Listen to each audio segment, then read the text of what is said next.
dès 9h sur Radio 1, tous les jours. Béni soit-il. Et comme chaque jour, j'ai le plaisir et l'honneur de vous retrouver sur Radio 1, la première FM de Tahiti, pour Béni soit-il jusqu'à midi. C'est quelque chose que des milliers de gens vivent dans le monde entier, mais aussi ici, en Polynésie française, dans les différents archipels. Et c'est avec grande joie que je reçois aujourd'hui notre invité, auteur du livre « Erreurs médicales et judiciaires en votre défaveur ». Bonjour Roby. Yorana Tato. 33 ans de Polynésie, ça laisse des traces quand même, non? T'as vu? Tu sais Roby, en lisant ton livre « Erreurs médicales et judiciaires en votre défaveur », je ne savais pas des fois s'il fallait que je pleure ou que je vomisse. Il y a des moments qui sont très très durs.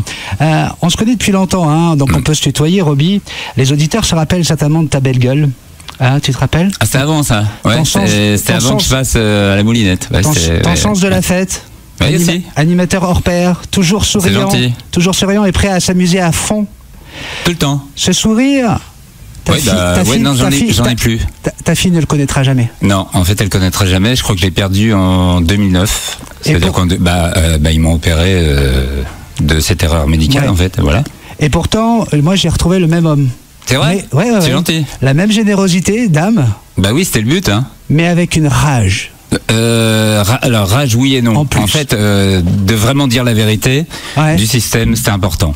Je crois qu'il fallait le faire. Est-ce que tu peux nous dire un petit peu comment tout a commencé dans cette histoire? Alors, je suis allé voir mon médecin traitant à l'époque, qui était un jeune médecin traitant d'une trentaine d'années, à mon avis, qui n'avait pas réellement le métier, mais enfin bon, c'est comme ça, parce qu'avant, j'étais avec un vieux médecin de Tahiti, que je connaissais très bien, qui était très performant. Et donc, il a racheté sa clientèle. Je suis allé le voir, j'avais une boule sous l'oreille. Et une boule sous l'oreille, ça s'appelle un adénome plémorphe. C'est un truc, si tu l'opères dans les 3-4 jours, t'as beaucoup de chances que tu t'en sortes bien, on va dire à 80-90% que ça se passe bien. Mais au moins, déjà, il faut le faire. Et voilà. Donc je suis allé le voir suite à un repas de Noël le 26 décembre et puis il m'a dit bon écoutez je vais faire une IRM, mais lui avait déjà un diagnostic dans la tête. Moi j'y connaissais rien en ORL également sur ce qu'était cerveau tout ça. 26 décembre 2008 hein, juste pour l'historique. 26 décembre 2007. Ah 2007, parfait. 2007. Et je suis allé donc à l'IRM. L'IRM a dit qu'il y avait rien de spécial. Là-dessus on m'a orienté vers un neurochirurgien qui lui savait tout, machin et tout. Je n'ai jamais signé de document pour dire vous avez le droit de m'opérer, ce qui est une obligation de la loi Kouchner de 2003. Et ben là-dessus je suis passé à la moulinette. Ça veut dire qu'à l'origine il devait faire une biopsie, faire un contrôle, etc. Donc tu suis, hein. De toute façon je suis pas médecin, donc c'est comme ça, ni chirurgien. Et je me suis réveillé avec 68 agrafes derrière le crâne rasé, et je pouvais plus bouger le cou pendant quelques temps. Alors pour ceux qui suivent en ce moment cette interview, vous avez sur la page officielle Béni soit-il un lien qui vous amène directement sur le livre, donc vous aurez l'occasion après l'interview, si vous le désirez, d'aller voir toutes ces images et vous allez mieux comprendre ce qui se passe. Alors on va préciser juste des choses, c'est que le livre il sera payant, il est en place à peu près partout sur les plateformes, il est également à Odyssée, que les subsides reviendront à une association que j'aime beaucoup, c'est mon ami Rodolphe qui fait Social Police. J'aime bien parce que Rodolphe il fait des bonnes choses pour les enfants d'ici. À la limite c'était l'occasion également de rendre un peu ce que la Polynésie m'avait donné si tu veux. Ouais. Donc moi je veux pas un franc de cet argent, c'est vraiment pour lui, pour l'association quoi. D'accord, donc ça c'est clair, on en reparlera bien sûr tout à l'heure pour savoir où est-ce qu'on peut trouver le livre. Avec un tel combat, un acharnement comme ça, on a l'impression que tout le monde est contre nous, que tout le monde se fout de nous surtout. On sait que tout ce qui ne nous tue pas nous rend plus forts. Comment tu te sens aujourd'hui? Ah moi bien, non, très bien, mais de toute façon j'avais pas trop le choix à l'époque, ça veut dire que j'étais obligé de m'en sortir, j'avais la garde de ma fille, j'avais des traites à payer, j'avais plein de choses. Donc tout a explosé en 2 temps et 3 mouvements. Et on va en reparler du système social sur la CPS dans quelques instants, parce que c'est quand même royal, quoi. Là, c'est royal. Avant ça, on est là pendant 2 heures, hein, Roby. Donc on a vraiment le temps de développer les choses. On parlera de tout ce que tu as envie de parler. Je vais dire toute la vérité, hein. Et ce qu'il y a dans le livre, tout est vrai. Ça veut dire non, mais ça c'est important de dire. Je l'ai lu le bouquin et puis j'ai bien vu. J'ai mis les preuves avec parce que tout est vrai. Ouais, j'ai vu les factures, les documents, tout est vrai, effectivement. On nous dit qu'on est très très bien servi ici au niveau hospitalier. Si tu devais mettre une note sur 10 aujourd'hui des hôpitaux que nous avons à Tahiti, qu'est-ce que tu ferais? Alors d'abord, je vais dire que les infirmières ont été formidables partout où je les ai trouvées, dans tous les hôpitaux. Et ça c'est une chose que je voulais faire. Et j'ai rencontré 3 personnes qui étaient formidables, enfin 4, mais il y en a une qui est un peu plus discrète que les 3 autres. C'est d'abord le docteur Vin Damien, qui est à ORL, à l'hôpital de Taounais, qui a été formidable, qui m'a sauvé. Je vais vous dire tout simplement, il m'a sauvé. Je suis encore en vie, c'est grâce à lui. Il y a eu 2 autres personnes qui étaient à la Salpêtrière à Paris. C'est le professeur Lamas, connu dans le monde. Également le professeur Tanqueray, qui quand ils ont vu le dossier, ils n'y ont pas cru au début. Ils ont croisé les bras en disant mais à Tahiti, ils s'en foutent. Carrément. Ils s'en foutent. Ah ouais. J'étais d'abord avec le professeur Lamas, je me souviens de cette photo là. Et il a appelé le professeur Tanqueray, il lui a dit faut que tu montes, je voudrais te montrer quelque chose. Et il lui montre le truc et l'autre est resté ah bon, ah d'accord. Mais comme ça, juste avec une IRM. En plus, c'est pas lui qui l'a demandé. Ça veut dire c'est pas le neurochir qui a demandé l'IRM. C'est le médecin traitant. Il dit mais c'est pas possible. C'est le monde à l'envers. Attends, il lui ouvre le crâne comme ça, gratuitement quoi. Et je te jure, ça a été ça. Ça a été donc là, je me suis dit c'est pas bon quoi. Ok, ben heureusement, t'as pu aller en France, ça se passe mieux quand même là-bas, le niveau. Je me suis battu. J'ai dit on va en parler. Tu vas voir que ça a été difficile. En France aussi, aussi, c'est difficile. J'ai rencontré beaucoup de personnes qui ont fait des Evassan. Ouais. En métropole, des femmes qui avaient des cancers du sein, etc. Parce que j'ai beaucoup d'amis, tu sais, plus on vieillit, plus on attrape de maladies, et malheureusement. Et j'ai rencontré pas mal de personnes.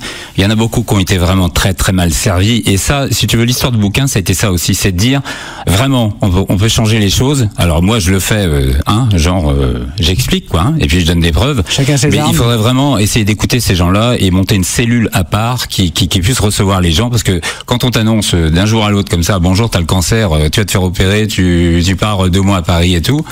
Moi, je voudrais que les gens, quand ils lisent le bouquin, qu'ils pensent pas à moi. Moi, c'est pas intéressant de penser à moi. C'est bon, moi, je m'en suis sorti.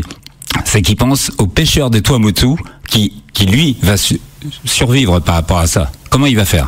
Comment il va faire quand il se retrouve à Paris, que personne vient le chercher à l'aéroport, par exemple? Par exemple, ça m'est arrivé. Oh, bah, j'ai eu pire que ça. Hein. J'ai eu aussi, tu veux des exemples? J'ai eu aussi, l'hôtel. C'est-à-dire que je débarque là-bas, donc j'avais la feuille de l'hôtel où je devais aller. Je me pointe un dimanche soir. En plus, dimanche soir à Paris, c'est toujours très agréable, il y a personne.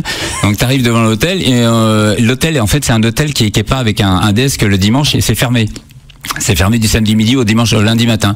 Et donc il y a une sonnette, t'appuies et tu as un gardien. Et j'ai dit bon bonjour, je suis Monsieur Le Vaillant, j'ai une chambre ici et tout. Il regarde dans le truc, il me dit non, vous n'avez pas de chambre, Monsieur Le Vaillant.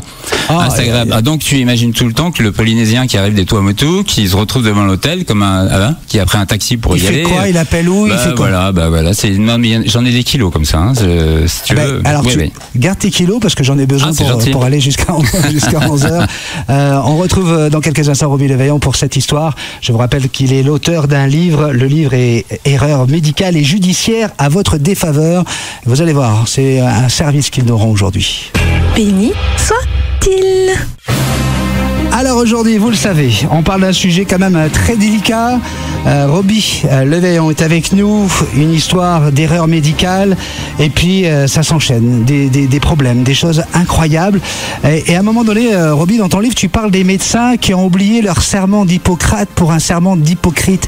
Tu nous parles de médecins cupides, où des fois le portefeuille, le porte-monnaie parle plus que l'idée de vouloir sauver des vies. Raconte-moi tout ça. Ouais. Alors je vais te lire la charte des hôpitaux. C'est un truc qui est normalement c'est obligatoire. Ça veut dire qu'on doit la remettre à chaque personne qui va se faire opérer. Normalement, il doit lire ce livre, et si jamais il estime qu'il y a un des critères qui n'est pas dans les normes, à ce moment-là, il a le droit de refuser l'opération. Si tu veux, c'est carrément ça. Hein. Attention, on a le droit du pouvoir. Alors, charte des hôpitaux. L'information donnée aux patients doit être accessible et loyale.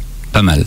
La personne hospitalisée est traitée avec égard. Ça, c'est normal. On va dire comme ça. La personne hospitalisée ou ses représentants légaux bénéficient d'un accès direct aux informations de santé la concernant. Moi, l'IRM, je l'ai vu que beaucoup plus tard. Hein. C'est-à-dire le résultat. Oui, on me l'a pas proposé. Je suis parti sur le billard direct et je suis sorti dans un état lamentable. Les établissements de santé garantissent la qualité de l'accueil, les traitements et des soins. Il y a des fausses à revoir quand même. Hein. Il y a qu'à lire le bouquin. Vous allez voir que j'ai ramassé. 2 septicémies, il y a quand même du boulot.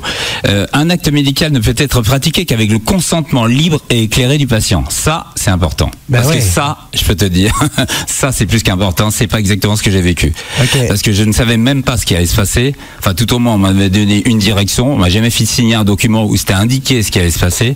Et je me suis réveillé comme je t'ai dit, avec le crâne rasé, il avait été sous le cerveau, 68 agrafes accrochées derrière le crâne. Donc, avec un gros trou dans le cerveau. Je rappelle toujours à nos auditeurs que si tu es là, c'est pour nous expliquer les choses, mais aussi nous conseiller, et surtout faire très très attention à lire toutes ces choses-là. Et encore une fois, on parle du pêcheur de Tuamotu. On sait très bien que le Polynésien n'est pas procédurier, il n'est pas du genre à aller lire ce genre de choses. Donc aujourd'hui, c'est à ça que ça va servir. N'oubliez pas que vous avez des droits, n'oubliez pas de lire absolument les moindres détails pour pouvoir vous protéger par la suite, lorsqu'il y a cette erreur médicale. C'est pour ça que ces missions doivent servir, si tu veux, à ce que puisqu'il y a le triptyque ici à Tahiti, tu as le ministère de la Santé, tu as la CPS, qui est un organisme privé géré avec les deniers publics, et tu as l'hôpital du Taoné, qui était Mamao avant. Si tu veux, il faut absolument monter des cellules pour que les gens, quand ils sont opérés, si jamais ils ont un doute avec le médecin ou un doute sur l'opération, un doute tout court, qu'ils puissent rencontrer des gens qui soient formés. Je pense il y a des psychiatres, des gens comme ça qui puissent leur expliquer, vous savez, il va se passer ça, mais avec des mots à eux. Tu vois ce que je veux dire? Parce que attention, il y a médecin. Je dirais qu'on est tous humains, mais on est tous des personnages différents. On a des façons de communiquer qui sont différentes. Tiens, je te lis juste la dernière phrase de la charte du patient, qui est importante.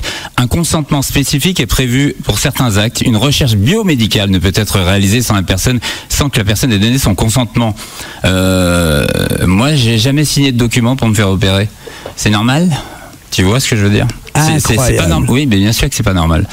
Et après, par contre, t'as ta vie qui s'arrête à 45 ans, puis tu la poursuis gentiment, tout seul dans ton coin, et tu te bats contre les éléments. Alors, juste pour que les gens puissent bien comprendre, toi, tu rencontres un médecin parce que t'as une boule sous l'oreille, on t'explique que c'est un cancer, et là, non. Le médecin traitant, lui, demande une IRM. On découvre qu'il y avait une boule sous l'oreille.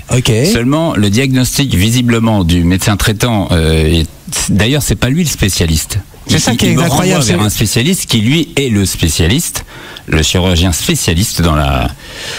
Après, moi, j'y connais rien sur la tête. J'ai appris. Par contre, je te promets, bac plus 12, maintenant, c'est bon. Mais je sais exactement comment que ça fonctionne. Sauf que le médecin, de ce que j'ai entendu, d'ailleurs ce qui est marqué dans tous les rapports que j'ai eus, parce que maintenant j'ai gagné tout, les expertises médicales judiciaires, etc., les rapports sont clairs. C'est comment se fait-il qu'il n'a pas fait... on ne pouvait pas... Moi j'ai un professeur qui m'a dit à Paris, qui est un professeur qui est connu, le professeur Fadier, qui est hyper connu sur la place parisienne, neurochirurgien, qui m'a dit, avant d'opérer quelqu'un du crâne, ça peut prendre 1 an, 2 ans, 3 ans. Il me dit, bien sûr, pas dans l'urgence, un accident de moto, un accident de voiture, c'est différent.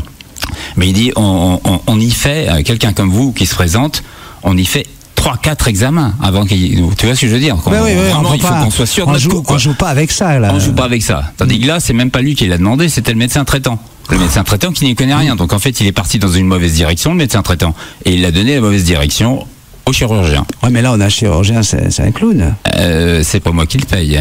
Ou une marionnette. C'est pas moi qui le paye. Quand un chirurgien dirigé par un médecin traitant. Mais c'est pas moi qui le paye directement. Aïe. Voilà. Et puis alors là, une fois qu'on passe ça, eh bien, on arrive à une autre étape du cheminement. Et là, c'est toc toc toc, bonjour la CPS. Oh là là. Et là, on a l'impression d'être aimé d'un coup. Alors là, je suis opéré donc au mois de janvier de ça, et on me dit il faut que vous mettiez en arrêt de travail. Ça part dans... Ah oui, parce que alors le fameux chirurgien qui m'a opéré, si tu veux, il était très sympa. Je me suis réveillé dans la chambre. Il y avait 4 personnes d'ailleurs, dont des gens que tu connais, qui étaient là, et ils ont bien écouté ce qu'il a dit parce qu'ils ont même fait des attestations.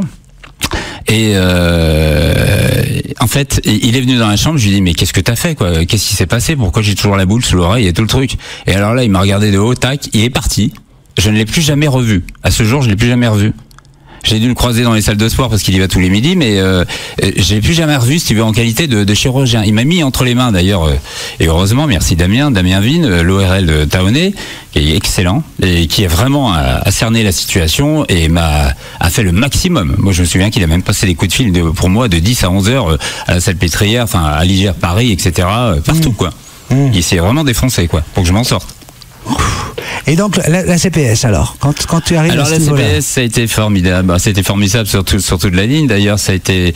Je reçois un courrier recommandé. Alors tu sais bien que quand tu es en arrêt de travail, en plus je m'étais fait vraiment défoncer le crâne. On m'avait dit il faut rester à la maison, monsieur le Vaillant. Oui, d'accord. Donc je reçois un courrier recommandé. C'est ma secrétaire qui va le récupérer. Elle me dit tiens, t'es convoqué pour un contrôle à la CPS. Il y attend. Et tout ce que j'ai eu, je pense que c'est bon. Ils en ont assez, quoi. J'appelle la dame, je lui dis médecin contrôleur, je lui dis bah écoutez, on m'a demandé de pas bouger de chez moi, il faudrait que je reste à la clim parce que c'est encore un peu ouvert et tout. Ouais. Et non, je vais vous voir et tout. Bon, je débarque à la CPS, il faisait une chaleur comme il fait en ce moment, là, tu vois le truc. J'arrive là-bas et elle me regarde, elle me dit mais qu'est-ce que vous avez? Bah je lui dis je me suis fait opérer il y a 2 jours avec l'ORL, Dr Vin, d'une tumeur sous l'oreille. Ah mais j'étais pas informé, ah mais je savais pas, machin, ben j'ai dit on m'avait demandé de pas sortir de chez moi et tout. Suite à ça, si tu veux, rendez-vous très très moyen, on va dire ça comme ça. Et qu'est-ce qu'ils ont fait ensuite? Ils m'ont balancé les contrôleurs, les agents assermentés, tu sais, agents assermentés qui viennent contrôler chez moi. Alors, écoute bien. Là, ils arrivent à t'envoyer quelqu'un là. Oui, c'est pour vérifier que je sois bien là, que je sois pas en train de jouer au tennis, tu vois. Oui, tu sais, ce que j'ai eu, tu vois. On t'ouvre le crâne et puis machin, c'est vrai, t'as envie d'aller faire du sport. Donc, résultat, médecin contrôleur. Ils disent qu'ils sont rentrés dans l'immeuble où j'habite, qu'il y avait des travaux et qu'ils ont rencontré des ouvriers. Lettre du syndic qui dénonce le truc en disant il n'y a jamais eu de travaux à cette période-là. Ils disent qu'ils m'ont appelé sur mon téléphone. Facture de DT, bah oui, OPT, pardon. Facture OPT, le numéro de téléphone n'a jamais sonné, rien du tout, que dalle. 0. Donc ils ont menti. C'est pour ça qu'ils ont perdu au tribunal, si tu veux. Parce que je me suis réveillé derrière. Bah oui, bien sûr. Alors là-dessus, comme ils n'étaient pas contents, évidemment, parce que comme j'avais contredit, si tu veux, cette charmante personne, ils m'ont coupé les indemnités. Je me suis retrouvé alors t'imagines que quand tu gagnes un salaire de cadre et que tu arrives à 0 francs par mois, alors on me demande des documents, j'envoie tous les documents par internet. Je suis en Evassan avec la CPS, je te rappelle, à Paris. Je suis en train de me faire soigner. J'envoie tous les documents. Tu sais comment ils me répondent? Par lettre recommandée avec accusé de réception à Tahiti. Oh non. Oui, comme ça je suis sûr d'avoir le courrier. Je suis sûr de pouvoir leur répondre, c'est normal. Bah oui, tant qu'à vouloir tomber, je veux dire, on peut pas faire le maximum. Donc résultat, ma secrétaire va chercher le courrier. Elle me dit bah écoute, ils t'ont supprimé les indemnités, il manque des documents, j'ai tout envoyé. Je rentre à Tahiti, puis attention, radiothérapie c'est 2 mois. Tu pars pour 2 mois. Donc tu laisses ta fille, tu laisses tout, ta société, machin, tu laisses tout. Et là-bas tu t'investis. Je reviens ici, je vais directement à la CPS le premier jour. Je débarque dans le bureau et je lui dis mais c'est quoi cette histoire de machin, vous me réclamez le document, je vous l'ai envoyé par mail à telle date. Ah non, machin. J'appelle le chef de service, monsieur Dubois, je crois qu'il est à la retraite d'ailleurs, j'ai pas recroisé la dernière fois. D'accord. Et je croise et je lui dis mais attendez, il y a un problème, regardez le mail. Alors il s'inquiète, il arrive devant l'ordinateur de la personne, comme par hasard, les documents étaient dedans. Ah ouais, bah oui. Donc on m'a supprimé les indemnités pour rien. Tu vois ce que je veux dire? Sauf que toi, moi je me retrouve à 0 francs, qu'est-ce que j'ai été obligé de faire? J'avais un appartement que je venais d'acheter, placement pour la retraite, fin du rire. J'avais 2 assurances vie, je les ai vendues qui arrivaient à terme, fin du rire. J'avais un PEL en France et un compte en banque, je les ai fermés. Et les 3/4 de mon héritage, l'héritage de mes parents, malheureusement décédés, j'ai été obligé de le réinvestir justement pour me sauver la peau. Sans parler de ça, c'est que j'ai été obligé d'emprunter 2 millions à un ami pendant que j'étais à Paris pour combler mes comptes, parce qu'évidemment la banque quand t'es à découvert elle t'aime moins si tu veux. Et puis là il n'y a pas de pardon là. Voilà, pas de pardon. Et donc au niveau de la CPS, la représentation de la CPS en France c'est comment? Alors il y a la CPS, il y a une cellule là-bas qui est organisée avec une dame qui est absolument odieuse, formidable. D'ailleurs, le feu Ronald Terror-Rotoua avait vu mon dossier et Ronald qui était un mec très bien d'ailleurs. Et il était président du conseil d'administration de la CPS. Quand il a vu le truc, il m'a dit mais c'est pas possible. Et il est monté à Paris, il l'a engueulé, la chef de service là-bas. Alors c'est une cellule qui est organisée avec des secrétaires. Malheureusement, qui est ouverte de 9h à 17h, ça veut dire que si tu as un problème entre 17h et 9h du matin pendant la nuit, ce qui m'est arrivé, tu oublies. T'appelles personne, t'appelles le Père Noël si tu veux. Waouh, toute une aventure. Quand on vit ça, on se dit, bon bah écoute, il va rester quelque chose vers lequel on va peut-être pouvoir s'accrocher, c'est la justice. Ouais, mais alors c'est un sujet très long. Alors, je vais te lire la justice pour commencer. Alors, la justice, évidemment que toi tu vas voir un avocat. Ben oui. J'ai été voir un avocat, j'ai eu beaucoup de chance là aussi. L'avocat, il prend 2 rendez-vous, tac. Après, je le revois plus. Je le recontacte, il me répond pas, machin. On me dit, il est rentré en France, je sais pas quoi, son fils, machin, truc. Bon bah ok, super. Il me met entre les mains de l'avocate qui était avec lui dans le même cabinet. Tu arrives dans le bureau de l'avocate, l'autre elle avait des dossiers, je te jure, tu voyais même pas sa tête. Et, sur le bureau. Ah bah non, vous savez, je suis débordé, il m'a laissé le truc, il est parti un peu vite et tout le truc. Bon, dès là, tu te dis que t'as perdu 160 000, c'est fini. Je prends un autre avocat. Alors, la justice a été formidable sur ce coup-là. Je te lis le truc. Hein. L'expertise médicale aura lieu en présence de Monsieur Levaillant, du médecin impacté, et le médecin de la caisse de prévoyance sociale et les représentants. En fait, je résume, tu arrives avec ton avocat, lui il arrive avec son avocat et les experts. Tu vois ce que je veux dire? C'est ça, c'est la loi. Ça. Et ben, moi j'ai jamais vu d'experts. Ils sont jamais déplacés, ils ont été nommés en Nouvelle-Calédonie et ils sont jamais venus ici. Et pire que ça, j'ai même les mails qui se sont envoyés entre le médecin traitant et très certainement celui qui m'a opéré. Il paraît que ça se fait pas. J'ai vu ça dans la justice, ils ont pas le droit de le faire. Il est marqué dans le truc de ce qu'a mis le juge. Enfin, le juge, il a été pas mal aussi. Il est enfin, je sais plus. Mais ils ont été extraordinaires, ce coup-là, ouais. Garde-moi ça bien, s'il te plaît, là, parce qu'on fait une petite pause. Je t'en garde. Je veux que tu puisses prendre à voir. Garde-moi-en, là, sur la justice, là, j'en ai lu pas mal dans le livre. Ça va être bien. On va se régaler. Béni soit-il avec MD Bat. Dès 9h sur Radio 1, tous les jours. Béni soit-il. Et vous le savez, aujourd'hui, nous avons un invité, et il s'appelle Roby Levaillant. Il est passé par ce mauvais épisode de sa vie, une erreur médicale. Et oui, et à partir de là, c'est un combat, un truc incroyable qui lui arrive. Il est notre invité aujourd'hui. Je vous rappelle qu'à partir de 10h, vous allez pouvoir faire le 40 436 100 si vous avez envie de lui poser des questions, si vous aussi vous avez besoin de conseils, qu'il puisse vous diriger un petit peu dans les décisions qu'on doit prendre dans ces moments-là, lorsque ça nous arrive à nous, ou à notre enfant, ou à notre père, notre mère. Quoi faire? C'est quoi les bons gestes, les bons coups de fil qu'il faut passer, les diagnostics, etc. Il vous en parlera en direct. Mon cher Roby, j'ai une auditrice qui m'écrit là sur la page en me disant: il a l'air d'avoir un bon moral, je trouve ça admirable. On était breton. On était sur l'épisode justice. Ok. Mais oui. Juste avant, il y avait une anecdote dans le livre que j'avais envie que tu nous parles. C'est lorsqu'on était à la CPS. Hein, on a parlé de la CPS tout à l'heure. On a parlé comment cette histoire a commencé. À la CPS, quand on t'explique qu'on va pouvoir te rembourser effectivement les frais de maladie, mais on pourra pas payer le billet d'avion. Ah ouais, c'était pas mal. Ça c'était même très bien. Alors donc, t'apprends que t'as le cancer. Hein, tu pars sur Paris. Que t'as une semaine pour foutre le camp. Ça veut dire qu'on te dit il faut que tu partes tout de suite parce que c'est vraiment très très grave. Mais c'est le Club Med. Je vous donne quand même ce qu'ont marqué l'expert, enfin les vrais experts, hein, parce qu'il y a les faux, je vous en raconterai tout à l'heure la suite. Alors il a mis l'état de Monsieur Levaillant est la conséquence de sa pathologie initiale, ça veut dire ce qui s'est passé au début. Il est atteint d'une tumeur de la parotide maligne de type très rare, sarcomenteuse et pronostic très mauvais. D'accord, c'est le fameux carcinome sarcome. Et d'après ce que j'ai entendu avec le professeur Tangueret, maintenant, excusez-moi, j'ai pas été vérifié, ils sont tous morts. Donc voilà, donc je suis encore là et on va en profiter d'ailleurs. Alors pour l'histoire de la justice, l'histoire des avocats, bon ça c'était la fête. Je tombe sur un avocat que je connaissais bien. Je lui dis écoute, on va faire une demande d'expertise médicale judiciaire. J'avais un petit doute sur Tahiti. Il me dit écoute, on va faire une demande. Le juge décide que l'expert viendrait de Nouvelle-Calédonie. Ça peut être une bonne idée. Et puis donc expertise en Calédonie. Sauf que moi j'ai vu personne. Je te rappelle que la loi dit que tu dois être vu toi avec ton avocat, lui avec son avocat et devant les deux experts. L'expert son sapiteur. J'ai jamais vu personne, se sont jamais déplacés. Ils rendent un pré-rapport à la justice de papier. Ils envoient le pré-rapport. Moi j'étais à Paris en train de me faire charcuter encore une fois parce qu'il y en a eu 23, donc à la fin on les compte plus. Et il me dit écoute, le rapport est carrément négatif à ton égard. Je comprends pas. Il y a un truc qui va pas. Là-dessus, le juge envoie un courrier. Attention, on situe bien les choses. On est au mois d'octobre.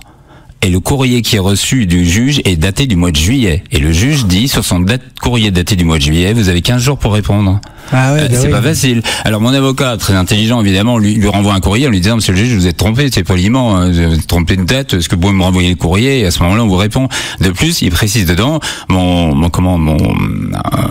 monsieur Levaillant est à Paris en train de se faire opérer, donc là, je sais pas s'il a le temps de dire le truc, enfin, tu vois, machin. Tu veux que je te dise? Ouais. Le courrier est revenu, que dalle.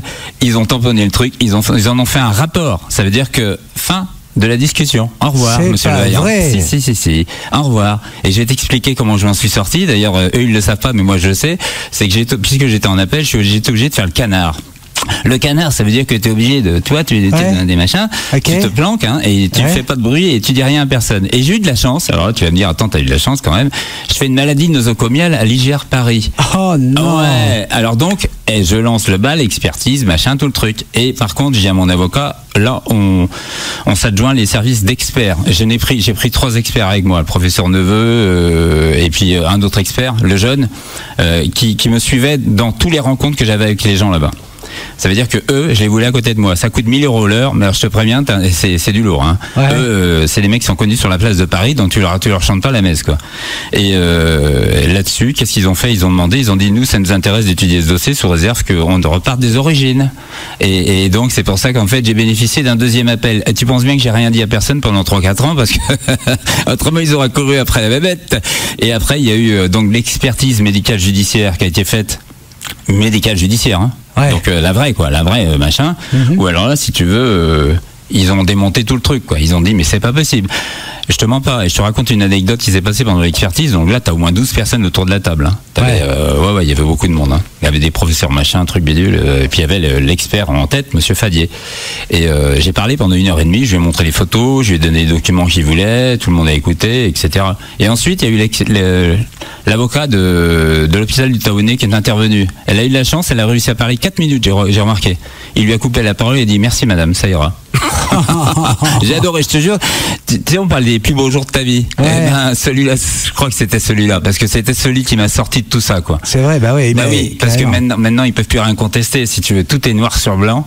Et l'expertise date de 2015, et ça, ils le savaient pas. Et maintenant, ils vont le découvrir parce que c'est en appel sur Paris, bien sûr, parce qu'évidemment, mon avocat, il est là-bas maintenant. Mais j'ai un avocat ici aussi qui suit le dossier à distance, hein, sur tout ce qui se passe à Tahiti. Mais là-bas, j'avais pris du lourd. Hein.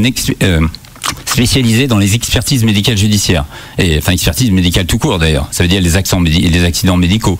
Parce qu'attention, quand tu prends un avocat, faut pas se tromper quand même. Il y a des spécialités. Ça sert à rien d'aller voir si tu divorces.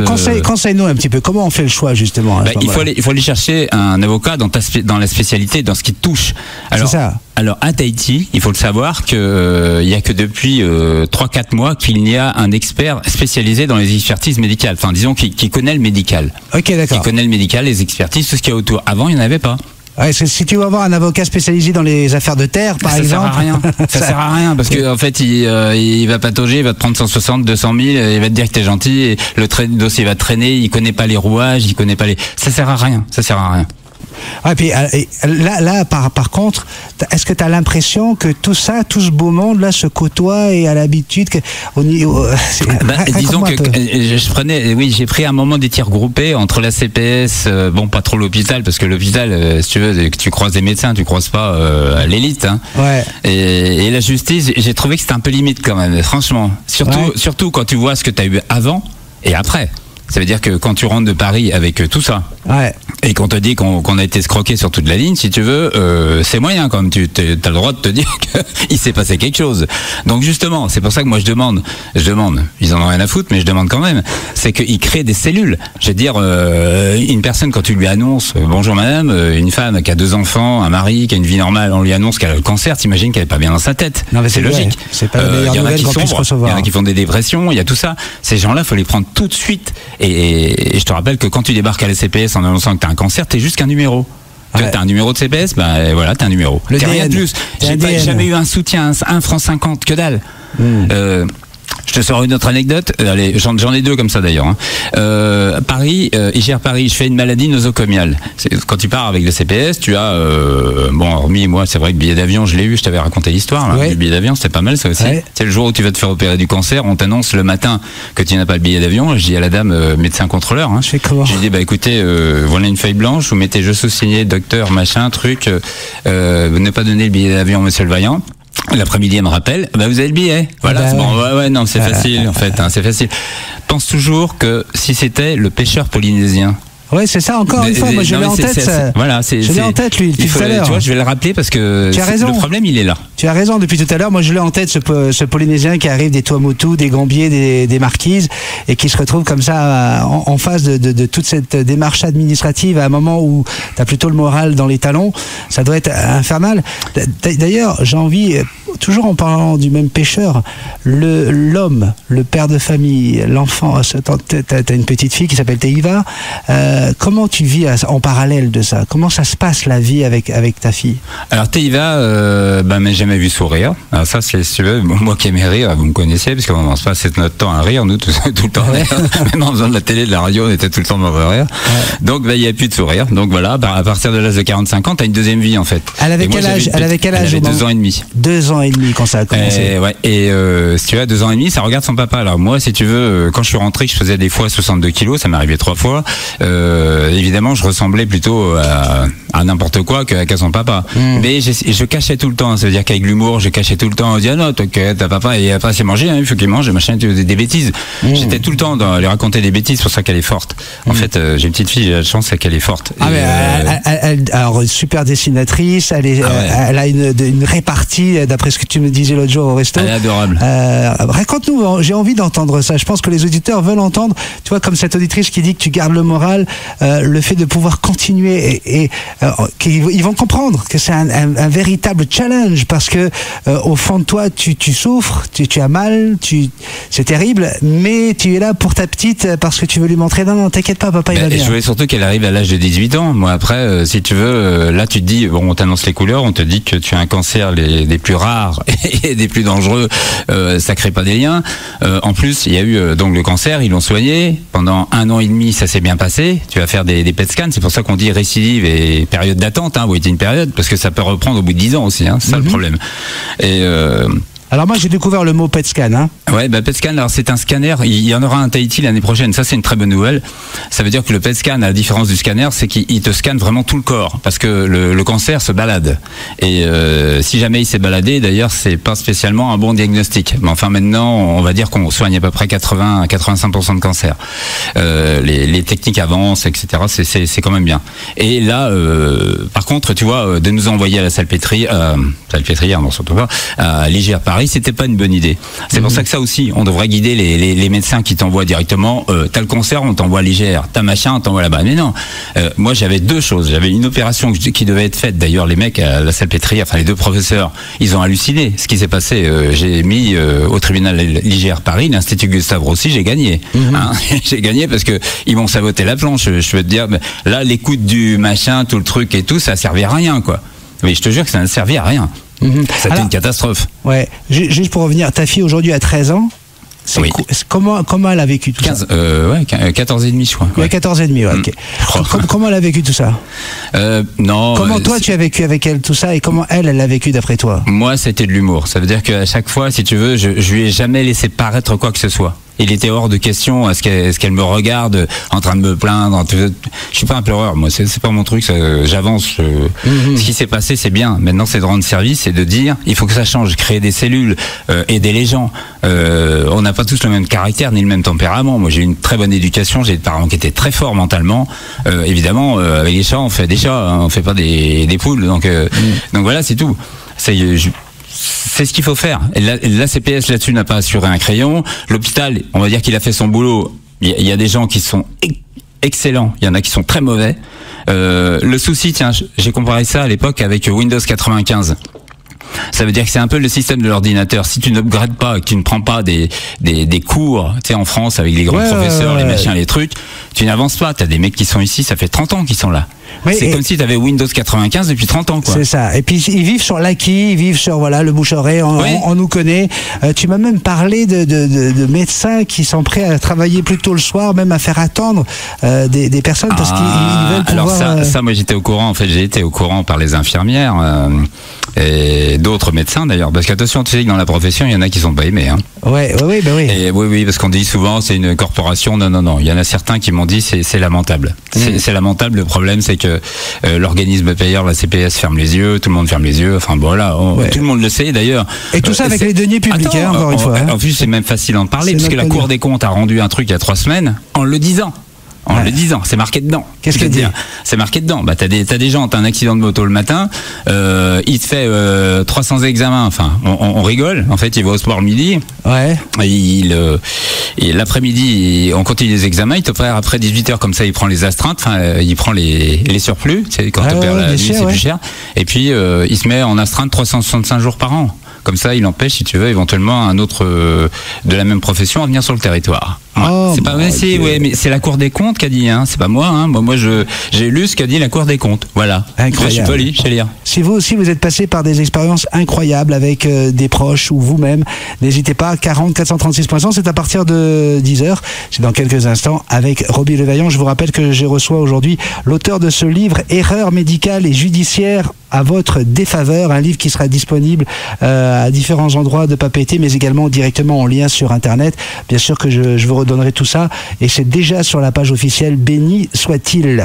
Quoi faire lorsque ça nous tombe dessus? Parce que ça nous tombe dessus, au moment où on s'y attend le moins. La nouvelle est arrivée, vous avez le concert. Qu'est-ce qu'il faut faire? Qui il faut appeler? Eh bien, n'hésitez pas, 40 436 100. Tiens, Roby, il y a déjà quelqu'un qui appelle. Radio 1, bonjour. Bonjour Radio 1, donc mes amis de Saint-Roby, c'est un ami, je suis Hervé. J'ai eu aussi un accident à l'époque du LM il y a une dizaine d'années. Pour ce qui est de ma part, j'ai bien été soigné, mais bon, Roby est un ami et je partage totalement ce qu'il dit et je suis tout cœur avec lui. Voilà. Vous pouvez vous parler, hein, Roby. Salut Hervé. Ça va, Roby? Bon courage, Roby, je t'écoute en direct là. Bravo à toi pour tout ce que tu dis là. Je suis avec toi, derrière toi. Bah, c'est gentil, mais j'aimerais surtout que ça rende service aux gens, quoi, en fait. Voilà. D'abord, pour ce qui est de mon cas, tu sais, j'ai eu 40 fractures, j'ai fait un an d'hôpital, donc et localement j'ai très bien été soigné, ce qui n'a pas été ton cas, et je suis de tout cœur avec toi. J'ai été soigné, enfin à 50-50 en fait. Il y a eu 50% d'interventions qui ont été bien faites. Il y en a d'autres, il y en a deux là, c'est plus que limite et qui ont été reconnus d'ailleurs très limite par les professeurs à Paris. Merci beaucoup. Et Hervé, vous en êtes où aujourd'hui, vous? Moi, tout va bien. Je fais du sport. J'ai aucune séquelle. Enfin, je danse régulièrement avec Roby. Enfin, la vie est belle, voilà. T'es un bon vivant, mais tu sais, comme on dit, après un accident, il y a l'avant, l'après. C'est un peu comme les gens qui ont eu le cancer. J'ai envie de dire, laissez-les vivre, laissez-les. On a besoin de ça parce que quand on est passé juste à côté de la faucheuse, je peux vous promettre que la vie, vous les voyez différemment. Vous n'avez pas les mêmes yeux. Je suis d'accord avec toi, Roby. Merci beaucoup, Hervé, de votre intervention et merci d'écouter. Je suis toujours en direct avec vous. À bientôt, bye bye. Bye bye. Bon voilà, vous voyez, si vous avez envie d'intervenir, vous aussi, 40 436.100, partagez votre expérience, n'hésitez pas. J'imagine, Roby, lorsqu'on vit ce que tu as vécu, le livre que tu as écrit, il y a beaucoup de gens qui te lisent, qui te connaissent. T'as dû en entendre, hein, des vertes et des pas mûres. Ah ouais, alors au début, c'était ce qui circulait en ville, c'est Roby, il a eu un AVC. Enfin j'ai tout entendu en fait. Et bon, honnêtement, ça par contre, ça te rend triste parce que c'est pas ça du tout, que tu peux pas trop en parler parce que tu sais pas exactement ce qui s'est passé, parce que tu as besoin de voir beaucoup de gens pour essayer de comprendre la situation, hein, ouais, ça c'est un peu lamentable, mais enfin bon, c'est comme ça, tu sais, les gens aiment bien parler, donc tu peux pas le faire autrement, puis tu le vis avec, donc t'apprends. Et est-ce que tu as des gens qui t'ont approché parce qu'ils ont vécu quelque chose qui ressemblait à ton histoire, des choses similaires? T'as eu quoi comme mauvaise anecdote? Alors, les plus mauvaises anecdotes, c'est avec la CPS. Ça veut dire qu'en fait, femmes, hommes, hôtesse de l'air, je me souviens, il y a eu un ancien d'Air France aussi, hein, ils ont eu beaucoup de problèmes, et le gros problème n'a pas été à la limite le côté médical, ça a été le côté je suis accueilli par la CPS. T'as l'impression que t'es en train de voler la caisse, quoi. Tu dis attends, je vous cotise depuis 30 ans, j'ai rien demandé, et quand j'ai un rhume, je vais même pas vous voir. Et puis je vais même pas entendre parler d'arrêt de travail et tout le truc. Et là, je vais vous dire bonjour parce que en m'annonce que j'ai le cancer, vous me tapez dessus, quoi, parce que ça a été ça. Je veux dire, ça a été ça le truc. Et ça, il faut que ça s'arrête par contre. Incroyable d'entendre des choses pareilles. Et est-ce qu'il y a eu d'autres personnes qui malheureusement sont passées également par des erreurs médicales qui sont venues t'en parler? Ouais, mais alors ouais, c'était un peu différent. Il y en a certains, je les ai redirigés sur ça a été des erreurs médicales, mais ils ont subi, enfin c'était pas des préjudices aussi lourds, quoi. Donc après c'était surtout réparatrice. Donc après ils ont de la chance. Il y en a même un, tiens, j'ai envoyé son dossier au professeur Tanqueray, ce qui m'aime bien le professeur Tanqueray. Alors là je suis super. Moi je lui envoie un mail, il me répond le lendemain, hein. C'est un truc de fou. Il y a des fois j'ai envoyé des mails, il était 10h du matin, j'avais un mail à 11h, hein. Ah, donc wow. lui, il était 11h du soir. Mais lui, il dort là-bas. Hein. C'est un truc de fou. Mais c'est un génie. Je veux dire, comment ils m'ont démonté. D'ailleurs, tu regarderas la dernière opération, c'est un chef-d'œuvre. Hein. Tu hallucines. Bon, ils m'ont enlevé 1 mètre quand même. J'ai une ouverture d'1 mètre. Hein. C'est pas mal, c'est joli. J'ai mis un tatouage dessus, mais franchement, c'est des magiciens, quoi. C'est des magiciens. Incroyable. Et surtout, le truc le plus important, c'est quand vous allez vous faire opérer. Vous savez, le problème qu'il y a ici, c'est que tu n'as pas de comité. En général, quelque chose qui touche la tête, c'est quand même une zone très sensible à tous les niveaux. Non, c'est pas vrai. C'est hyper sensible. J'ai pas fait d'études de chirurgie, donc je sais pas. Ah bah ouais, mais c'est bien d'en parler. Et t'as raison. Et le truc, c'est que si tu veux, il devrait y avoir des comités. Ça veut dire systématiquement, quand on doit opérer une personne, sauf si on est vraiment hyper sûr et qu'on a fait 4-5 examens, on devrait se consulter à 2 ou 3 pour dire je verrai les choses comme ça. À Paris, c'est comme ça. Ça veut dire que tu arrives, tu as un comité, ils sont 4-5 personnes. Même là, tu as le réparateur, ça veut dire tu as le plasticien qui est à côté. Ça veut dire qu'on sait qu'on va t'opérer, on sait comment tu vas sortir, on va essayer de te rendre dans les meilleures positions possibles. Ceci étant, tu as un plasticien qui est à côté qui dit moi je verrai plutôt les choses comme ça parce que ça va équilibrer, par exemple dans mon cas, le visage, etc., etc. Parce que moi ils m'ont tout démonté. Hein. Quand vous lisez le livre, vous avez quelques adresses. D'ailleurs, il y a le transfert du temporal, il est sur Internet. J'en ai connu qui ont tenu 30 secondes. Attention, c'est dire 5 minutes. Ah, ouais. C'est la boucherie. Hein. Il te démonte le visage en fait. Il t'enlève toute la peau, donc tu imagines, tout est en crâne, quoi. C'est-à-dire jusqu'au visage, jusqu'à la bouche et tout ça. Et puis les mecs ils tapent au bureau. C'est trop drôle. J'ai des auditeurs et auditrices qui m'ont écrit en disant de l'entendre, je me rends compte qu'effectivement j'avais des doutes, mais si j'ai perdu mon frère, si j'ai perdu ma sœur, c'est parce qu'il y avait eu ces erreurs et qu'on nous a pas donné les bonnes informations. Et voilà, et on y arrive. Et le truc, c'est que dans mon bouquin, d'ailleurs à la fin, je mets la confiance n'exclut pas le contrôle. Malheureusement, c'est l'autre façon de penser qu'ont la CPS, le gouvernement en ce moment. D'ailleurs, pour aller voir un dentiste, bientôt, vous allez être obligé de passer par votre médecin traitant. C'est vrai que le médecin traitant, il s'y connaît, lui, en dents. Hein. Il est au point. La tous preuve, les jours. Voilà. Moi, j'ai de la chance. J'ai une médecin traitant qui est très très bien en ce moment. Mais j'ai vu quelques charlots quand même. Hein. J'ai rencontré du lourd. J'en ai 3. J'ose pas donner les noms, mais il faut qu'ils arrêtent. Enfin, déjà pour éviter de vider les caisses de la CPS, quoi. Ouais, carrément. C'est du grand n'importe quoi. Mais il faut aller voir. Il faut aller faire 2 examens en fait. Moi, je vous conseille. Tiens, j'ai une anecdote. Mon meilleur ami, Loïc, il achète un skateboard de sa fille. Il y a 15 jours, hein. 15 jours. 15 jours, 20 jours. Il achète un skateboard de sa fille, il se met dessus comme un bon papa, tu vois, il fait le test, il se fracasse le coude. Bon, il va voir premier médecin, l'autre lui dit je suis full, excusez-moi, je pars en vacances. Bon, ok, il va voir le deuxième qui vient de racheter une clientèle sur le territoire, et l'autre lui dit je vous opère demain midi. Là, il me dit, tu veux que je te dise, j'ai pensé à toi tout de suite. Ouais. Et je l'appelle, je lui dis, tiens, on déjeune ensemble demain midi. Donc le lendemain midi, on déjeune ensemble. Je lui dis, va voir celui-là, parce que celui-là, moi, on m'a dit qu'il était bon au centre-ville. Là, je lui dis, va voir celui-là, il est bon et tout. Il va le voir, le gars lui dit, le chirurgien lui dit, écoutez, on va faire un scanner en complément. Et on va voir exactement ce que vous avez. Et après le scanner, il lui dit non, moi je pense que l'opération n'est pas nécessaire parce qu'elle risquerait même de faire du moins plutôt que du plus. Ouais, ça peut être plus dangereux. À méconnaître, avec bien. mais je vais te dire, ça date d'il y a 15 jours. Tiens, je t'en donne une autre sur ma fille à moi, ma petite Taïva. Ouais. Je vais voir un médecin qui remplaçait mon médecin référent. Bah oui, c'est comme ça, il faut aller voir le référent. Pour après aller voir un ORL. J'aurais pu aller voir un ORL, mais la CPS m'aura encore tapé dessus. Donc j'ai dit non, on va aller voir un médecin référent. Alors lui, c'est un charlot, mais ouais, vraiment. Et donc ma fille avait mal aux oreilles, les deux. Et alors il la regarde à peine, s'il regarde dans une oreille, machin. Antibiotiques. Alors ça, c'est le truc. Antibiotiques, je te file une tonne de médicaments, c'est super, la CPS va être contente et tout, super. Et j'ai un doute, parce qu'avec ce qui m'est arrivé, si tu veux, 10 ans de carrière sur les oreilles, je commence à maîtriser un petit peu. Donc j'appelle avec mes sous, parce que, excusez-moi, c'est moi qui ai payé. Je vais voir une personne à Paofaille, un ORL, et qui a réussi à me recevoir assez rapidement, d'ailleurs le lendemain. Et il regarde ma fille, il lui enlève 2 petites boules de cire. Et je lui dis qu'est-ce que je fais de l'ordonnance. Il me dit fous ça à la poubelle, c'est n'importe quoi. Oh, c'est adorable, hein. Incroyable. Écoute, on se retrouve dans quelques instants parce qu'avec toutes ces histoires, ça dure depuis 2008, c'est plus de 10 ans. Moi, je veux que tu nous racontes dans quelques instants le montant de la facture. En années, en douleur, en chirurgie et en pognon, parce qu'il y a eu du pognon dans cette histoire. Donc, on fait un petit break et puis tu nous feras le devis, d'accord ? Ok. dès 9h sur Radio 1, tous les jours. Béni soit-il. Et je vous le rappelle, depuis ce matin 9h, j'ai mon invité Roby Leveillant qui est avec nous, auteur du livre Erreurs médicales et judiciaires à votre défaveur. Depuis ce matin, la justice, les hôpitaux, la caisse de prévoyance sociale, il est venu ici pour tout simplement partager avec nous à cœur ouvert son expérience. Alors, le 40 436.100, si vous avez envie de réagir vous aussi, si vous voulez lui parler, lui demander des conseils, si vous avez vécu des choses similaires, n'hésitez surtout pas. 40 436.100, le téléphone de Radio 1 est ouvert et nous avons également la page Béni soit-il, BE2NY soit-il, si vous voulez intervenir. On a Inatea qui nous a écrit sur la page Béni soit-il. Roby, ma famille et moi passons par des événements similaires. Comme toi, si je mets tout à l'écrit, je peux en faire un livre.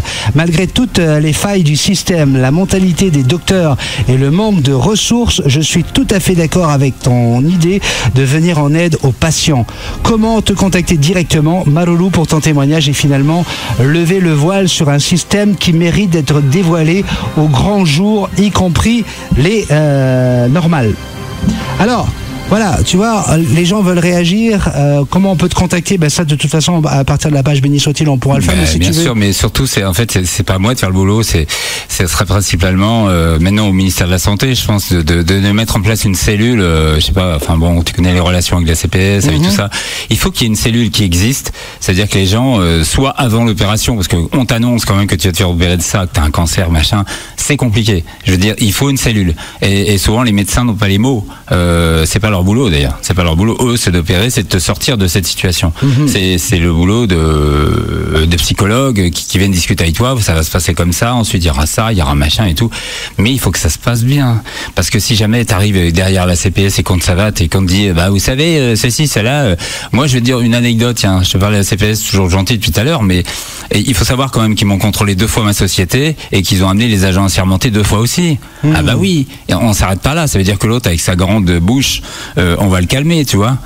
Ils ont rien trouvé en fait. Par contre, c'était eux qui me devaient de l'argent à l'époque. Alors j'aurais dit, écoutez, puisqu'apparemment je vous donne un petit chèque de pas grand chose, je vous fais le chèque tout de suite et puis vous me rendez ce que vous me devez, parce que vous, c'est plus du double. Ouais. Ah bah non, on fait pas comme ça. Non, parce que dans les protocoles de la CPS, c'est pas comme ça. J'ai dit, attendez, c'est bon, ça fait combien de temps que vous retenez mon argent là? Ça fait depuis l'année dernière. J'ai dit, maintenant, vous pouvez me le sortir. Ah non, j'ai été obligé de faire un crédit de 20 000 balles par mois pour récupérer la somme. Oh mon Dieu. Attends, on a quelqu'un qui veut réagir. Radio 1, bonjour. Qui est là? Oui, Béni. C'est qui à l'appareil? C'est Catherine. Bonjour Catherine, tu es en direct en ce moment. Roby t'écoute, si tu veux lui parler, on peut y aller. D'accord, alors moi je voulais témoigner d'une chose qui m'est arrivée. Voilà, je devais passer une fibroscopie, une coloscopie, examen de l'estomac et du côlon. Donc je vais dans une clinique. Mon médecin généraliste me conseille un bon chirurgien pour lui.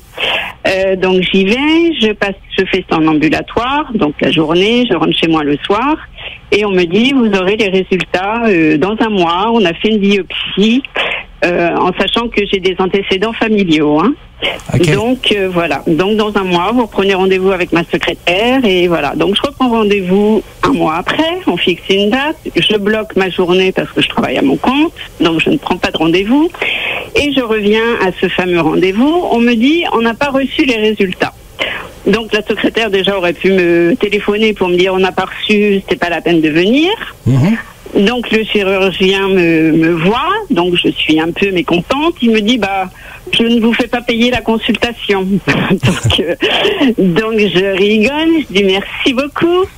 Et voilà, d'ici 15 jours, ça devrait être revenu. Les résultats partaient en France. Donc je rappelle 15 jours après, non, toujours pas. La secrétaire qui commence à devenir un peu désagréable. Donc je lui dis écoutez, comprenez que je suis inquiète, vous avez fait une biopsie, non mais on fait une biopsie par principe, donc ce qui coûte cher à la CPS, par principe si ça sert à rien. Donc je dis si vous faites une biopsie, c'est qu'il y a quand même le doute.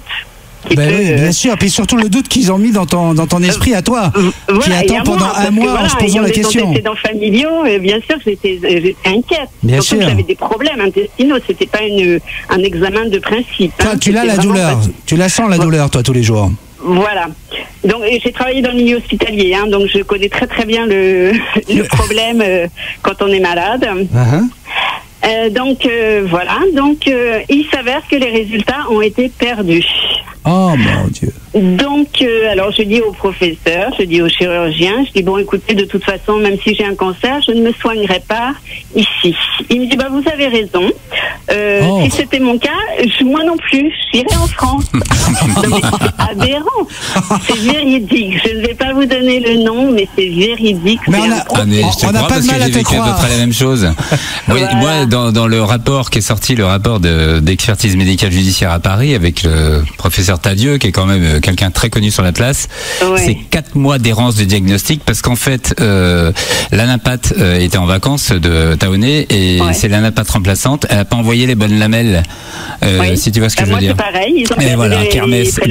Donc derrière, évidemment que la maladie grossit, machin, et que après t'arrives tes limites borderline, donc t'as une chance sur 2 de t'en sortir, quoi. Voilà, c'est ça. Exactement. Donc bon, moi après, mon problème s'est réglé, donc je suis dans le déni, j'ai pas de soucis, donc j'ai pas refait, parce qu'il me proposait de refaire la coloscopie, hein, bien sûr. Alors ça fait 2 anesthésies générales quand même, hein, à 1 mois d'intervalle. J'ai dit non, je dis de toute façon c'est terminé, de toute façon c'est pas chez vous que j'irai. Et puis voilà. Mais voilà, que le chirurgien dise bah moi non plus je ne me ferai pas opérer ici. Qu'est-ce que vous voulez, mettre les malades en confiance, quoi. Ouais, mais parce qu'il y en a qui n'ont pas le niveau. C'est ce que m'ont dit, moi, les professeurs à Paris. C'est que le souci, excuse-moi de t'avoir coupé la parole, mais c'est ça. C'est qu'en fait, tu n'en as et sur certaines opérations, et c'est pas possible de le faire ici. Ça veut dire qu'il faut, c'est des plateaux de 4-5 personnes, et ici, t'as une personne qui se met en avant et qui part comme un cow-boy en disant je vais le faire. Sauf qu'il ne sait pas le faire, il peut pas le faire, il le sait. Donc, à la limite, t'es presque un cow-boy, quoi. C'est ça le truc. Exactement. Moi, ça m'a été confirmé par des professeurs à Paris, hein, puis des têtes, hein, des mecs qui sont connus dans le monde. Hein. Voilà, puis moi j'ai travaillé en milieu hospitalier, moi je travaillais en radiologie, hein, donc j'en ai vu des cas passer. Et juste pour ne pas monopoliser l'antenne, j'ai une dame que je connaissais très très bien, qui s'est faite opérer par un autre chirurgien dans une autre clinique. Et à Tahiti, donc l'opération soi-disant s'est bien passée. Et après, 8 jours après, elle avait très très mal au ventre. Hein. Elle s'est fait opérer d'une éventration, hein, très mal au ventre et tout. Donc elle retourne voir son chirurgien. Elle habitait dans une île. Hein. Donc le chirurgien lui dit mais non, vous faites du cinéma, il y a rien, tout s'est bien passé. Et en fait, cette dame, elle est décédée. Et en fait, ils avaient oublié une compresse.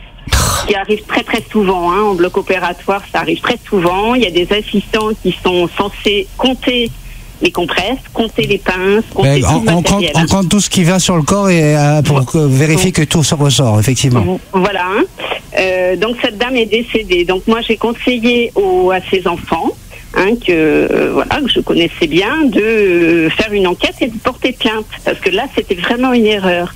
Et bon, en fait ils m'ont dit, et je pense que c'est le cas de beaucoup de Polynésiens, ils sont assez fatalistes et ça demande tellement de temps et d'énergie et d'argent on va en parler dans quelques secondes. C'est énorme, c'est énorme. Voilà, ils s'abandonnent. Mais parce que le Polynésien au départ n'est pas procédurier. Vous voyez, il a pas ce truc de la procédure de lire les mots, les petites petites phrases cachées, et c'est pas son truc. Et j'ai l'impression, parce que depuis tout à l'heure vous parlez de cobayes, moi ça fait des années que j'entends parler de cobayes, qu'on est des cobayes, mais à un moment donné, tu sais, le cobaye il est fait pour apprendre, et puis derrière, tu fais un vrai boulot. J'ai l'impression que ce vrai boulot, on n'y arrivera jamais, quoi. Mais il y a un truc, un truc sur le. Alors, il faut chez les. Merci beaucoup de ton intervention. Gros bisous magiques. Bye bye. Merci. Quand un policier, si tu veux, fait une bêtise, tu as l'IGPN qui fait une enquête. Quand tu as un militaire qui fait une bêtise, un gendarme, etc., tu as la PPSD. Je crois qu'elle a changé de nom d'ailleurs. Et quand tu as une erreur médicale, tu as béni le mercredi matin de 9h à 11h. Tu vois ce que je veux dire? Non mais c'est ça, c'est que t'as personne.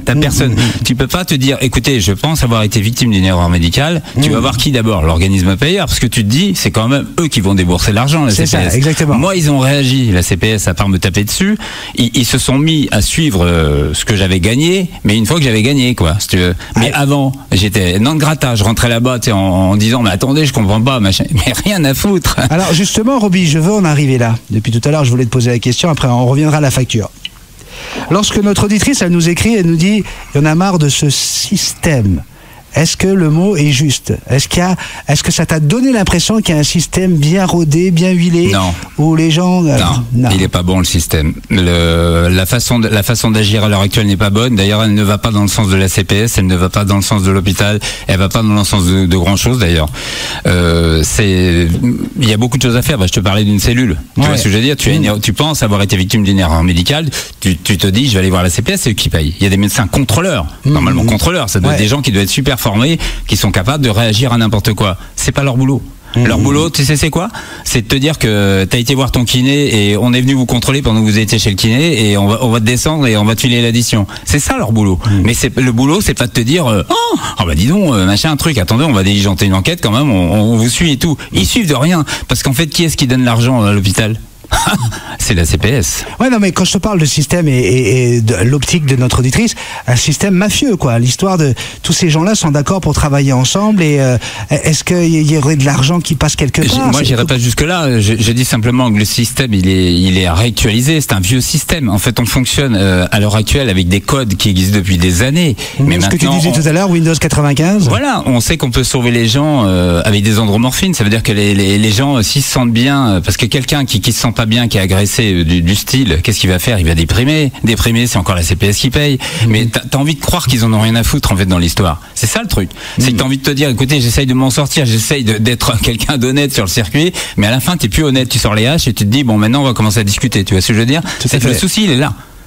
On a quelqu'un qui veut intervenir. 40 436 .100 si vous voulez appeler, parler avec Roby ou donner votre impression. N'hésitez pas. Bonjour Radio 1, qui est à l'appareil? Oui, Yolanda, c'est Taipoé, bonjour. Bonjour Taipoé. Écoute, j'ai entendu ce que vous disiez, donc je suis d'accord avec vous, mais moi j'ai eu des problèmes de santé en 2012. J'étais à l'étranger et il y a aussi une erreur médicale et en fait c'est la même galère, donc c'est pas que à Tahiti quoi. Okay, non, oui, alors, erreur médicale, j'ai bien précisé que j'ai mis au tribunal l'IGR Paris et que j'ai gagné. Là-bas, j'ai ramassé. C'est international, là-bas. Mais on n'est pas là que pour montrer du doigt. On n'a pas critiqué l'hôpital, on a dit simplement qu'il y avait des choses à mettre en place au niveau des contrôles, parce qu'il y a des très bons à l'hôpital. En France, c'est comme si c'est comme ça, mais en France aussi, il y a ou ailleurs. Et moi, je sais que j'ai beaucoup galéré aussi parce que j'étais pas reconnue non plus à l'étranger. Donc, je pense que tu as pris l'émission en cours parce que dès le début de l'émission, on parlait justement des hôpitaux et on comparait avec la France et on se rendait compte qu'en France, il y avait les mêmes soucis, les mêmes problèmes. Ah mais moi j'ai ramassé, j'ai fui de l'IGR Paris. Je sais pas si tu vois, ça veut dire sans l'avis de la CPS, tu écoutes bien. Hein, j'étais là-bas en radiothérapie, la deuxième d'ailleurs, et je me suis fait opérer par eux. C'était une bande de guignols. D'ailleurs, les gens qui devaient m'opérer, c'est pas eux qui m'ont opéré, les rapports l'ont prouvé. Il y a eu une erreur médicamenteuse monumentale, ça veut dire qu'après l'opération, on m'a pas donné d'antibiotiques, on m'a donné des efferalgans, si tu vois ce que je veux dire.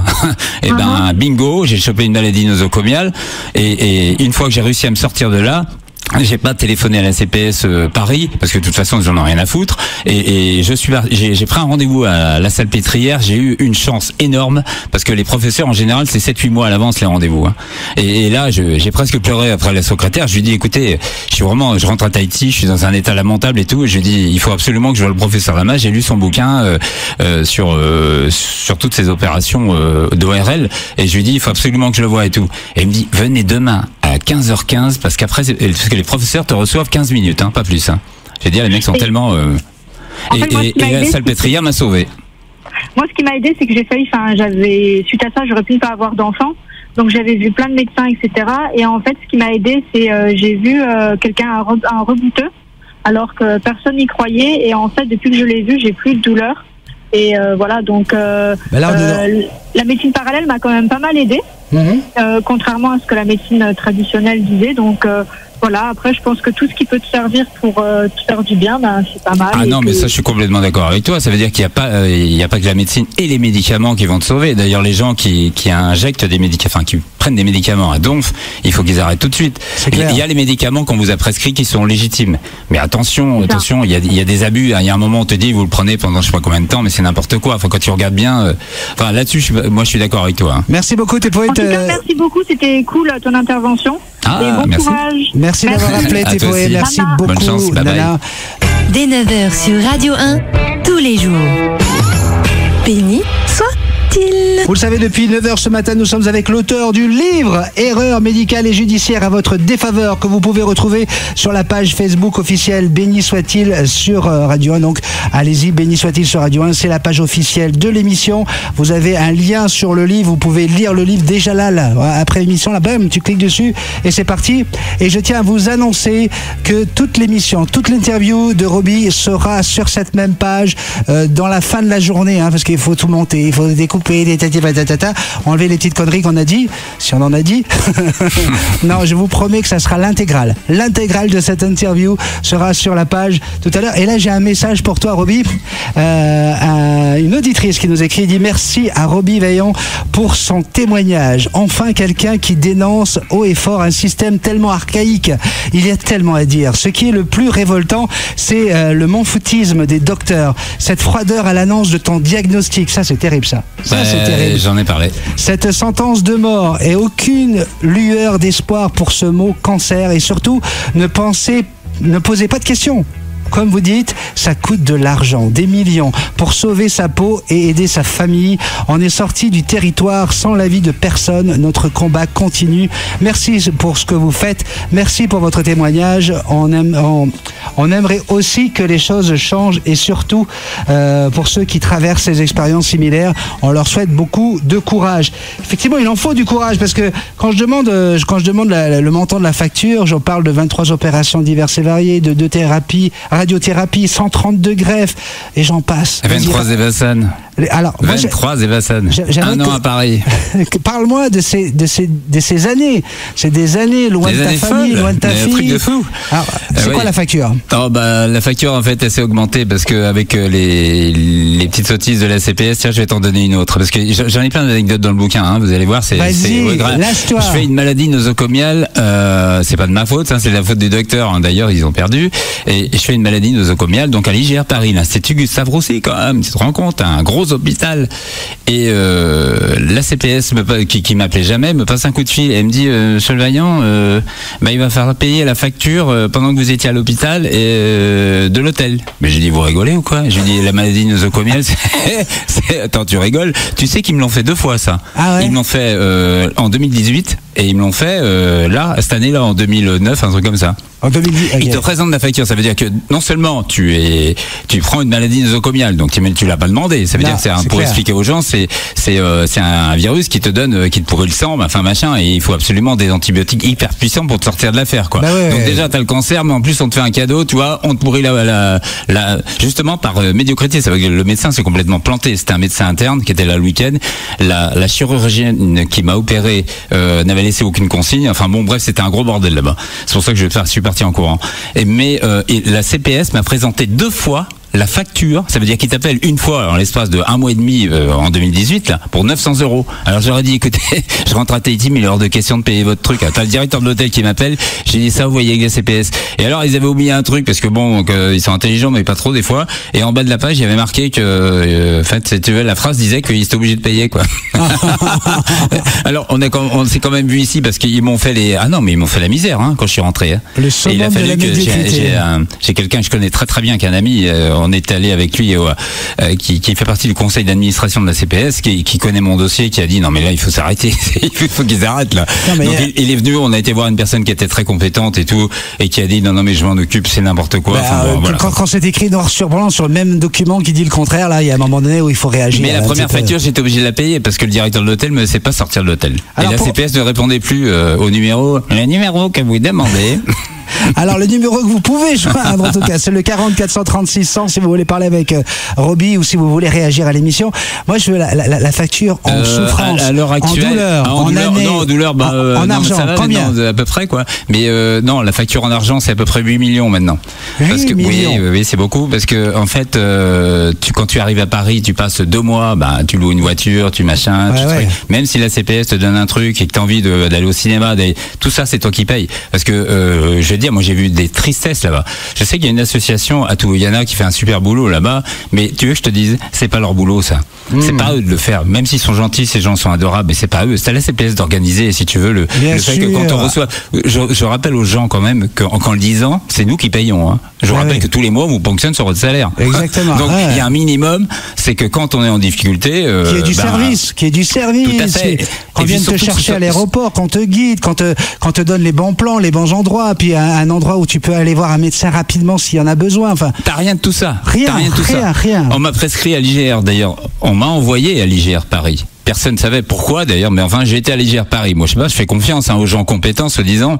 Résultat, je me suis retrouvé dans un hôpital qui n'avait aucun service de masseur kinésithérapeute. J'ai été obligé d'aller à Villejuif me promener dans la ville. Il y en a un qui me dit écoutez, je suis full jusque pendant 3 mois, et le deuxième il avait un problème de dos, donc c'était fini. Résultat, je devais faire de la kinésithérapie, c'était important pour la rééducation de la mâchoire et tout, et ben j'ai pas pu le faire.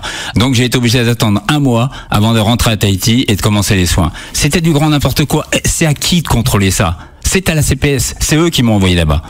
Et voilà, et ça a foiré sur tout le truc. D'ailleurs, juste pour une anecdote, c'est que le gars du service oncologie qui était là-bas, qui m'a un peu créé rotor, apparemment il est parti en retraite, mais je crois qu'il était poussé dehors. J'ai rencontré le nouveau oncologue, le nouveau chef de service là-bas, j'ai rencontré lors de l'expertise médicale judiciaire. Tu veux que je te dise, il m'a donné un papier, il m'a dit on vous suivra jusqu'en 2025, il me dit je suis totalement désolé de ce qui s'est passé là-bas, c'est pas normal. Chef de service oncologie, le nouveau à l'IGR, apparemment ils ont avec bien. Alors, tu parles d'une facture de 8 millions. Est-ce que tu penses que tu vas pouvoir récupérer cet argent vu que tu as gagné quasiment tous les procès? Eh ben, le dernier procès est en cours. Il est sur Paris, bien sûr. Il est pas à Tahiti. Non. Ouais. Il est sur Paris et c'est en cours. Et là, normalement, ça devrait être ces jours-ci. Là, j'ai eu mon avocat avant-hier qui m'a envoyé le truc. Il me dit là maintenant on y est là. C'est la fin. Alors, donc ils ont les expertises avec tout ce qui est marqué dedans, comme quoi c'était du grand n'importe quoi, etc., quoi. La première chose que tu m'as dite lorsque tu m'as offert ton livre, tu m'as dit Benny, tu vois, ce livre-là, il n'est pas fait pour faire de l'argent, il est fait pour aider les gens. Et d'ailleurs, les droits vont aller directement à un pote. Raconte-moi. Oui. Alors, en fait, moi, je connais bien quelqu'un depuis très longtemps. D'ailleurs, on a même fait du sport ensemble. Il y a plus d'une trentaine d'années. C'est Rodolphe. Rodolphe, il s'occupe d'une association de gamins qui sont dans les gamins qui sont à Tipperary, tout ça là, et des petits gamins qui n'ont pas été élevés spécialement dans des milieux familiaux aisés. Et il les aide justement à sortir la tête de l'eau, à leur donner une personnalité, à éviter qu'ils aillent vendre de la drogue et qu'ils fassent des sottises en ville et tout. Et donc Rodolphe, je l'ai vu, je le vois puisque je le vois tous les ans d'ailleurs pour son bouquin, et je voudrais que tout cet argent, de toute façon, ce que j'ai dit, puisque le livre en soi, il y en a même 200 qui arrivent de France là, c'est le Je paye tout, et le livre il sera, il y en a quelques-uns je crois encore chez Odyssée, et il y en a 200 qui arrivent je pense dans les 3 semaines qui viennent. Mais ça, c'est pour Social Police. Si tu avais un conseil à donner aujourd'hui, c'est quoi les principaux conseils que tu as donnés à quelqu'un qui, voilà, aujourd'hui on lui annonce, on dit voilà, t'as un cancer. Qu'est-ce que tu as envie de lui dire? La confiance n'exclut pas le contrôle. Prenez 2 avis. Malgré ce que vous dit la CPS, évidemment. Toujours prendre 2 avis. 2 avis. Vous allez vous faire opérer, prenez 2 avis. Il y a des affairistes, il y a des gens très très bien, sur le territoire aussi. Vous voyez, la preuve, je me suis fait planter en France. Il y en a qui se sont plantés ailleurs. C'est pas le problème. Il y a des gens très très bien à Tahiti, donc c'est pas la peine de jeter non plus l'anathème et dire que tout va pas bien. Non. Il y a des choses qui vont très bien, mais prenez quand même 2 avis. Et là-dessus, voilà quoi. Après, il faut y aller. Roby, merci beaucoup. Dis-moi comment on peut réussir à avoir ce livre, où est-ce qu'on le trouve, sur Internet, peu importe. Dis-moi tout.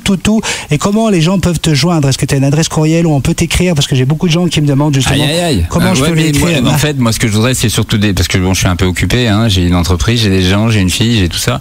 Je veux bien répondre aux trucs, mais je crois que je vais pas donner plus de conseils. Ce qu'il faudrait, c'est vraiment le truc, c'est que le ministère de la Santé avec la CPS monte une cellule spéciale des gens qui pensent avoir été alors soit trompés, soit les recevoir si jamais ils ont besoin de quelque chose, un numéro vert, un truc, quelque chose comme ça, ou un numéro de téléphone, on s'en fout, vous payez la communication, d'ailleurs on vous paye assez, mais on appelle et on dit écoutez, j'aimerais bien revoir quelqu'un de façon à ce qu'il me donne des conseils, etc. Je vais pas bien, ceci, cela.